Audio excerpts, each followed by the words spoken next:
అలాగైనా ఏమందుము కృప విస్తరింపవలనని పాపము యందు నిలిచియుందుమా? అట్లనరాదు. పాపము విషయమై చనిపోయిన మనము ఇక మీదట ఏలాగు దానిలో జీవించదము? క్రీస్తేసులోనికి బాప్తిసము పొందిన మనమందరము ఆయన మరణములోనికి బాప్తిసము పొందితిమని మీరెరుగరా? కాబట్టి తండ్రి మహిమ వలన క్రీస్తు మృతుల్లో నుండి ఎలాగు లేపబడెనో అలాగే మనమును నూతన జీవము పొందిన వారమై నడుచుకొనున్నట్లు మనము బాప్తిసము వలన మరణములో పాల్పొందుటకై ఆయనతో కూడా పాతిపెట్టబడితిమి. మరియు ఆయన మరణం యొక్క సాదృశ్యమందు ఆయనతో ఐక్యము గలవారమైన ఎడల ఆయన పునరుద్ధానము యొక్క సాదృశ్యమందు ఆయనతో ఐక్యము గలవారమై ఉందుము. ఏమనగా మనమింకను పాపమునకు దాసులము కాకుండాటకు పాప శరీరము నిర్ధకమగునట్లు మన ప్రాచీన స్వభావము ఆయనతో కూడా సిలువ వేయబడినని ఎరుగుదుము. చనిపోయిన వాడు పాప విముక్తుడని తీర్పు పొందుచున్నాడు. మనము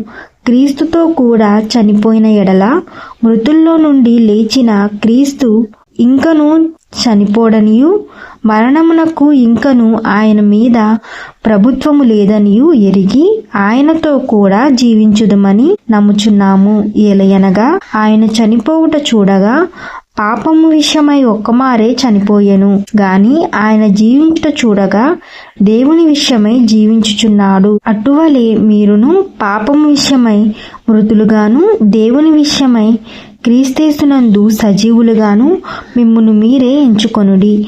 కాబట్టి శరీర దురాశలకు లోబడినట్లుగా చావునకు లోనైన మీ శరీరమందు పాపమును ఏలనీయకుడి. మరియు మీ అవయవములను దుర్నీతి సాధకములుగా పాపమునకు అప్పగింపకుడి. అయితే మృతుల్లో నుండి సజీవులమనుకొని మిమ్మును మీరే దేవునికి అప్పగించుకొనుడి. మీ అవయవములను నీతి సాధకములుగా దేవునికి అప్పగించుడి.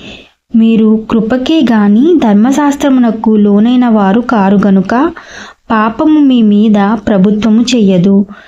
అట్లైన ఎడల కృపకే గాని ధర్మశాస్త్రమునకు లోనగు వారము కామని పాపము చేయుదమా? అదెన్నటికి కూడదు. లోబడుటకు దేనికి మిమ్మును మీరు దాసులుగా అప్పగించుకొందురో అది చావు నిమిత్తముగా పాపమునకే గాని నీతి నిమిత్తముగా విధేయతకే గాని దేనికి మీరు లోబడుదురో దానికే దాసులగుదురని మీరెరుగరా? మీరు పాపమునకు దాసులై ఉంటిరి గాని ఏ ఉపదేశ క్రమమునకు మీరు అప్పగింపబడితిరో దానికి హృదయపూర్వకముగా లోబడిన వారై పాపము నుండి విమోచింపబడి నీతికి దాసులైతిరి. ఇందుకు దేవునికి స్తోత్రము. మీ శరీర బలహీనతలను బట్టి మనుష్యరీతిగా మాట్లాడుచున్నాను. ఏమనగా అక్రమము చేయుటకై అపవిత్రతకును అక్రమమునకును మీ అవయవములను దాసులుగా ఎలాగూ అప్పగించితిరో అలాగే పరిశుద్ధాత్మ కలుగుటకై ఇప్పుడు మీ అవయవములను నీతికి దాసులుగా అప్పగించుడి. మీరు పాపమునకు దాసులై ఉన్నప్పుడు నీతి విషయమై నిబంధన లేని వారై ఉంటిరి. అప్పటి క్రియల వలన మీకేమి ఫలము కలిగెను? వాటిని గూర్చి మీరిప్పుడు సిగ్గుపడుచున్నారు కారా? వాటి అంతము మరణమే. అయినను ఇప్పుడు పాపము నుండి విమోచింపబడి దేవునికి దాసులైనందున పరిశుద్ధాత్మ కలుగుటయే మీకు ఫలము.